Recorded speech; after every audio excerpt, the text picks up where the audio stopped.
Lo decidió a dar la voz de alerta sobre lo que la inteligencia artificial está por provocar en el mundo. Si quieres entender, quédate hasta el final de este video. Hola, soy Edgar Vaqueiro. Bienvenidos al canal donde el dinero hace sentido. Hace unos días, un señor de nombre Matt Schumer publicó un artículo en X que alcanzó los 83 millones de vistas. O sea, imagínense lo que es eso. El artículo se titula Something Big is Happening y compara a febrero de 2026 con febrero de 2020. Si hacen memoria, y no quedaron demasiado traumatizados para recordarlo, hace 6 años probablemente habías escuchado de un virus muy peligroso, que estaba matando a cientos de personas en China. Pero de este lado del mundo la vida seguía como si nada. Ibas a trabajar todos los días, si tenías hijos, se iban a la escuela, te reunías con tus amigos y planeabas los viajes que ibas a hacer durante el resto del año. Si alguien te hubiera dicho en ese febrero que unas semanas después te ibas a estar encerrado en tu casa, temeroso hasta tu sombra y desinfectando cualquier objeto que llegara de la calle, pues seguramente habrías pensado que esa persona estaba pasando demasiado tiempo en algún rincón muy oscuro de Internet. El ánimo general era de no puede ser para tanto, ¿qué tanto más? En su artículo, Schumer dice que estamos ante una situación similar en cuanto a la inteligencia artificial. Schumer cuenta que es ingeniero especializado en el desarrollo de software y que lleva años dando a quien le pregunta respuestas amables, que no generen polémica, no se meten problemas, cuando le preguntan sobre cómo ve el desarrollo de la inteligencia artificial. Pero lo que ha visto en las últimas semanas, con el lanzamiento de los modelos más avanzados de OpenAI y Anthropic, lo decidió a dar la voz de alerta sobre lo que la inteligencia artificial está por provocar en el mundo.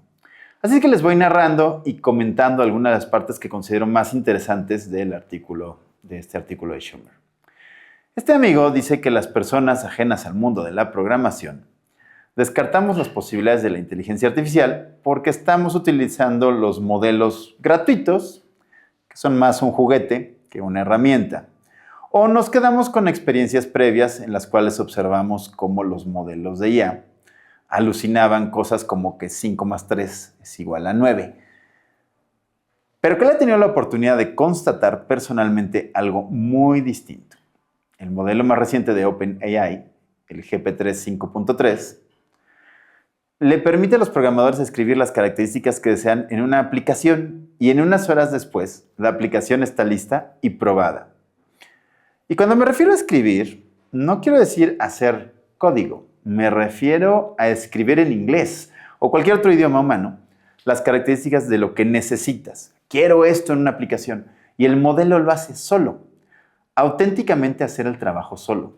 El código, las pruebas de funcionamiento y los ajustes que requieran y la instalación donde debe quedar para poder usarse. Lo que hace innecesario al ingeniero en programación. Imaginen lo que significa que le puedas encargar a una máquina una labor compleja y cuando vuelves, unas horas después, la tarea ya está realizada y además está bien realizada. Los creadores de la IA tomaron hace tiempo una decisión deliberada, concentrar sus esfuerzos en hacer de la inteligencia artificial una herramienta muy buena para el desarrollo de tecnologías de la información, lo cual ha permitido que hoy la IA sea la principal creadora de IA y a un paso cada vez más rápido.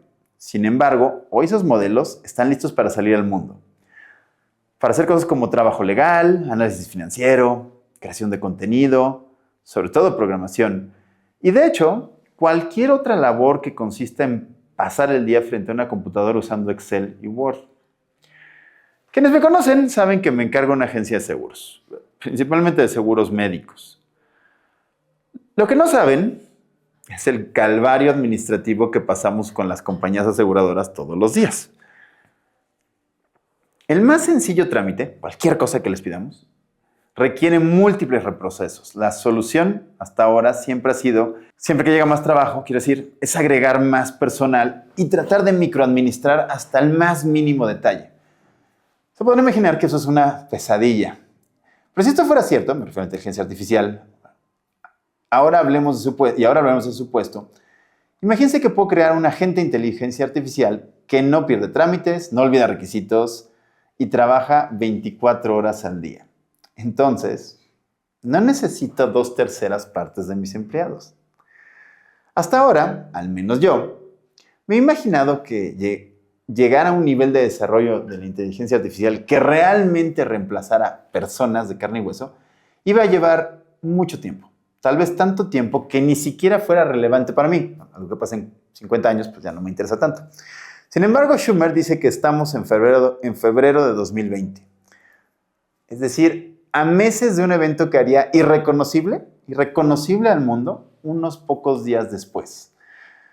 Por unos minutos, supongamos que esto es cierto, que el artículo de Schumer es verdadero. Es decir, que existe un ingeniero de sistemas con ese nombre y que realmente ha vivido la experiencia de descubrir que su conocimiento técnico es innecesario para hacer un trabajo similar al que realiza habitualmente, debido a un modelo de inteligencia artificial, y que su predicción es al menos medianamente correcta, por lo que en pocos meses, un par de años, cuando más, miles, si no es que millones de personas descubrían que no son necesarias para hacer las tareas por las cuales recibían un salario. Y hablemos de las implicaciones financieras de algo así. Imaginemos que en el curso de un par de meses, entre un 15 y 20% de las personas empleadas en los Estados Unidos pierden sus empleos. Esas personas al día de hoy tienen empleo, obviamente, y por eso acceso al crédito. Ahora, todos sabemos que los estadounidenses utilizan el crédito de una forma que es difícil de concebir para quienes vivimos fuera de ese país. Pero es hasta difícil imaginar a qué grado. Yo, personalmente, no lo había conceptualizado hasta una conversación con un amigo que trabaja en cruceros turísticos, aplicando tratamientos estéticos, o sea, pone Botox. Su conversación de ventas no gira principalmente alrededor de las bondades del tratamiento. Lo que le ofrece a sus clientes es una tarjeta de crédito que les permite pagar el tratamiento y que no corre intereses por los primeros 6 meses. Esa es la venta.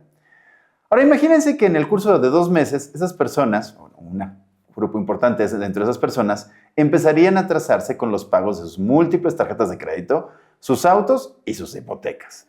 La gran mayoría de los bancos estadounidenses tienen grandes carteras de créditos al consumo.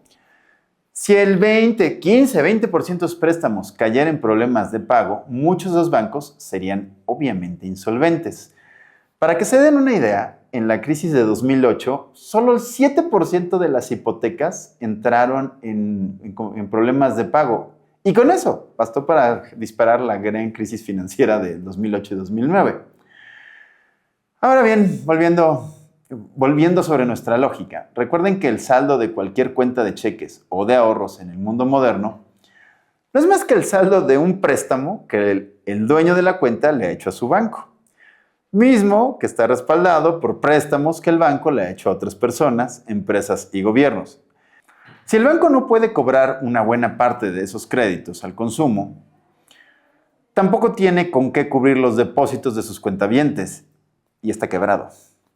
Algo que muy pocas personas han reconocido sobre la inteligencia artificial es que su aplicación masiva es fundamentalmente incompatible con el actual sistema financiero, en el cual usamos el crédito como dinero. El mecanismo de transmisión de esta crisis sería algo más o menos así. Al haber serios problemas en múltiples bancos, el mercado de valores entraría en una caída estrepitosa. Y aquí viene la segunda parte que muy pocas personas alcanzan a imaginar o a entender. Hace décadas, la salud de la economía de los Estados Unidos determinaba la dirección del mercado de valores. Sin embargo, en los últimos años, el mercado se ha vuelto tan grande en comparación con la economía que es el mercado el que determina hacia dónde va la economía estadounidense. Si el mercado de valores, la bolsa de valores, crece a tasas del 15 al 20% anual, la economía marcha bien, porque el 10% de la población, que es dueña del 90% de todas las acciones que hay en el mercado, hace más de la mitad del consumo en ese país. Consumo que sostiene el empleo y empleo que es responsable de más de la mitad del pago de los impuestos que le permite al gobierno de los Estados Unidos conservar una apariencia de solvencia. Pero lo contrario también es cierto. Si el mercado de valores se desploma, el consumo se contrae, la gente es menos rica y los impuestos se reducen. Actualmente el gobierno estadounidense opera con un déficit. La diferencia entre los ingresos y los gastos es alrededor del 6% del tamaño de la economía. Del Producto Interno Bruto, como dirían los muy técnicos. En recesiones anteriores, el déficit ha aumentado sobre lo que fuera en ese momento entre 6 y 12 puntos porcentuales. Pensemos en un escenario en el que el déficit alcanza el 15% del Producto Interno Bruto. Las cosas saldrían de control bastante rápido y el gobierno estadounidense tendría que escoger entre obligar a la Reserva Federal a imprimir dinero, y no me digan que no se puede, o incumplir el pago de intereses sobre su deuda y pensiones del Seguro Social. Eso sí, no se puede, porque la probabilidad de que elijan lo segundo es básicamente cero. Así que la Reserva Federal tendría que imprimir billones de dólares, millones de millones o lo que ellos llaman trillions, y un año después el mundo sería golpeado por una ola inflacionaria aún peor que la que siguió a la pandemia de 2021, con una diferencia que hay que notar. Los dos otros grandes eventos de impresión de dinero que han vivido los Estados Unidos ocurrieron durante la Segunda Guerra Mundial y durante la pandemia. Ambos eran emergencias puntuales. Ambas situaciones se superaron eventualmente.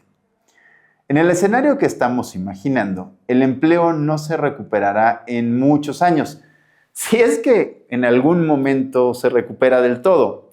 Y el gobierno no solo debe rescatar a los bancos, muy probablemente tendría que apoyar permanentemente a millones de personas que no tienen una posibilidad real de conseguir un empleo.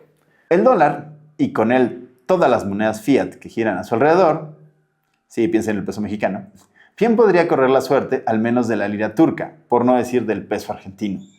Ahora bien, aquí hay varias preguntas muy interesantes. La primera de estas es si el artículo de Schumer es cierto. ¿Es realidad que el desarrollo de los modelos de IA puede producir un terremoto similar a la expansión mundial del virus de COVID-19 en 2020?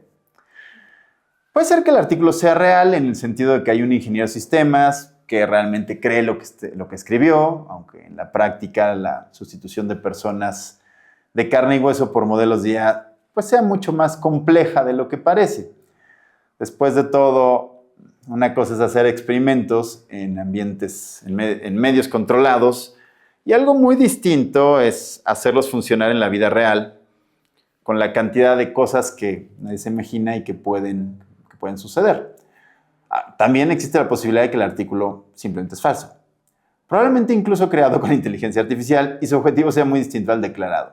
Por ejemplo, crear entre los inversionistas una sensación de urgencia para que sigan arrojando dinero a las empresas que desarrollan los modelos de inteligencia artificial. Sobre eso ya tenemos algunos videos donde hemos platicado al respecto. Lo que nos lleva a otra pregunta interesante. ¿Por qué este artículo alcanzó los 83 millones de visualizaciones en X? Todos los que hemos escrito para publicar en estas plataformas intuimos de alguna forma que este tipo de viralidad no es espontánea. De alguna forma tiene que ser dirigida.